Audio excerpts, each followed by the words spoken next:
7ই জানুয়ারি নির্বাচনে এক সপ্তাহ পর 13 জানুয়ারি গণতন্ত্র মঞ্চের সঙ্গে বিএনপি শীর্ষ নেতৃত্বের বৈঠকে এই বিষয়ে আলোচনা হয়। এখন পর্যন্ত বিএনপি সেটা পর্যালোচনা করেনি।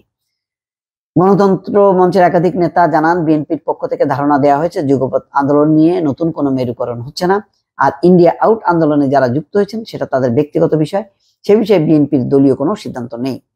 আচ্ছা, জুনায়েদ সাকি বলছেন যে বিগত আন্দোলন ও ভবিষ্যৎ পরিকল্পনা নিয়ে আমরা বিএনপির চিন্তা ভাবনা জানতে চেয়েছি, তারা দলীয়ভাবে আলোচনা করে আমাদের জানাবেন।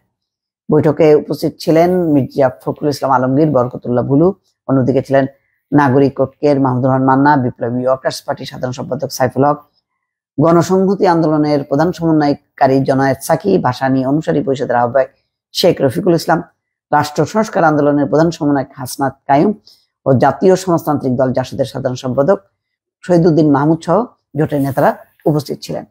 তো বোঝাই যাচ্ছে যে বিএনপি তার যেই নির্বাচনের সময় আগে আন্দোলনে যেই জোট সঙ্গী তাদেরকে নিয়েই সামনে এগোতে চায়।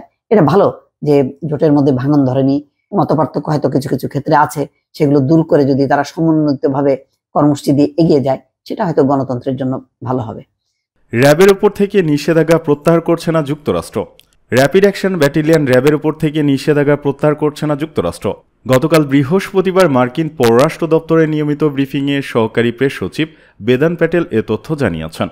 ব্রিফিং চলাকালে একজন সাংবাদিক প্রশ্ন করেন, সহকারী পররাষ্ট্রমন্ত্রী ডোনাল্ড লু ঢাকা সফরের পর বাংলাদেশের প্রধানমন্ত্রী শেখ হাসিনার একজন উপদেষ্টা সাংবাদিকদের বলেছেন, হোয়াইট হাউস ও যুক্তরাষ্ট্রের পররাষ্ট্র দপ্তর মানবাধিকার লঙ্ঘন ও বিচার বহির্ভূত হত্যার দায়ে র্যাবের উপর আরোপিত নিষেধাজ্ঞা প্রত্যাহার করতে আগ্রহী। হোয়াইট হাউস ও পররাষ্ট্র দপ্তর এ নিয়ে কাজ করছে বলে জানান তিনি। এ সময় প্যাটেল বলেন, এ দাবিগুলো অসত্য। র্যাবের উপর থেকে যুক্তরাষ্ট্র নিষেধাজ্ঞা প্রত্যাহার করছে না। এসব দাবি অসত্য। নিষেধাজ্ঞার উদ্দেশ্য আচরণ পরিবর্তন এবং জবাবদিহিতার প্রচার। এদিকে 12,000 বাংলাদেশিকে ফেরত পাঠাচ্ছে যুক্তরাজ্য। যুক্তরাজ্য ও বাংলাদেশ ফাস্ট ট্র্যাক রিটার্ন চুক্তিতে সম্মত হয়েছে।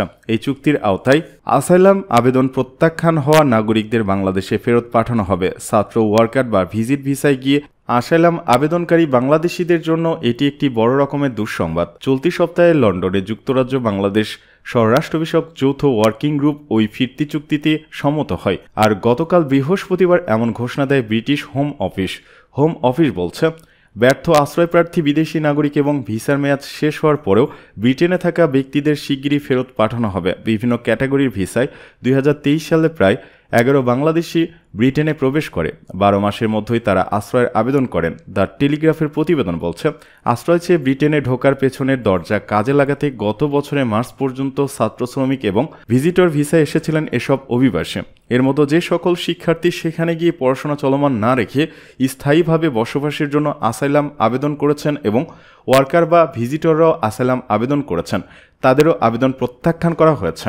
ব্রিটেনের অবৈধ অভিবাসী প্রতিরোধ প্রতিমন্ত্রী টমলিনসন বলেন, লোকজনের আসা যাওয়া ঠেকাতে আমাদের পরিকল্পনার একটি গুরুত্বপূর্ণ অংশ হচ্ছে বিদেশিদের অপসারণ কার্যক্রম ত্বরান্বিত করা।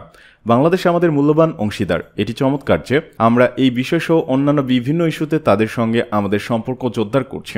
আমরা ইতিমধ্যেই স্পষ্ট প্রমাণ দেখেছি এসব চুক্তি অবৈধ অভিবাসীদের উপর উল্লেখযোগ্য প্রভাব ফেলে। তিনি বলেন, বৈশ্বিক সমস্যাগুলোর জন্য বৈশ্বিক সমাধান প্রয়োজন। সবার জন্য একটি ন্যায্য ব্যবস্থা তৈরিতে আমি বাংলাদেশ ও অন্যান্য অংশীদারদের সঙ্গে কাজ করার অপেক্ষায় রয়েছে। টেলিগ্রাফের প্রতিবেদনে বলা হয়েছে, ভিসা একটি নির্দিষ্ট সময়ের জন্য যুক্তরাজ্যে থাকার অনুমতি দেয়, সাধারণত কয়েক মাস। কিন্তু অনির্দিষ্টকালের জন্য আশ্রয় প্রার্থীদের এখানে থাকার সম্ভাবনা প্রবল, কারণ হোম অফিস মানবাধিকার আইনসহ তাদের ফেরত পাঠাতে বিশাল বাধার সম্মুখীন হয়। গত মাসে ফাঁস হওয়া এবং 2023 সালের মার্চ পর্যন্ত ফাঁস হওয়া সরকারি নথিতে দেখা গেছে ভিসাধারীরা রেকর্ড 21,525টি আশ্রয় দাবি করেছেন। ভিসা নিয়ে ব্রিটেনে প্রবেশ করা প্রতি 140 জনের মধ্যে একজন আশ্রয় চেয়েছেন। আশ্রয় চাওয়াদের মধ্যে পাকিস্তান ছিল বৃহত্তম। প্রায় 17,400 জন পাকিস্তানি আশ্রয় চান। এরপরই আছে বাংলাদেশের নাম। এদেশ থেকে 11,000 আশ্রয় চান। এরপর আছে ভারত, নাইজেরিয়া এবং আফগানিস্তান। সূত্র দৈনিক ইত্তেফাক।